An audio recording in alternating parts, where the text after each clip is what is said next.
Hello everyone, welcome back to our channel. In today's video, I'll show you exactly how to use the Pop Mart app. So if you've ever seen those adorable Pop Mart toys and wondered how to get your hands on them, this video's got you covered. Whether you're just curious or diving into collecting. So follow along as I walk you through the Pop Mart app.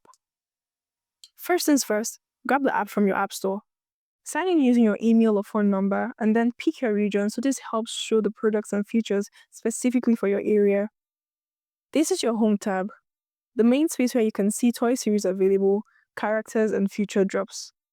It's fun just browsing around here. Then, there's Pop Now, a live drop section where limited edition blind boxes go up in real time. Even if you're not buying, it's cool to see what's launching worldwide. Use the search bar or browse by category to find your favorite characters, collections, and artists. You can filter stuff or just check out what's trending. Head to your Profile tab to manage your account settings, language, region, and preferences. Here's also where you find your saved items, favorites, and notifications. If you're a serious collector, link your Pop Mart membership and even save your card to Apple Wallet so you can scan it in stores and at events. And that's a wrap.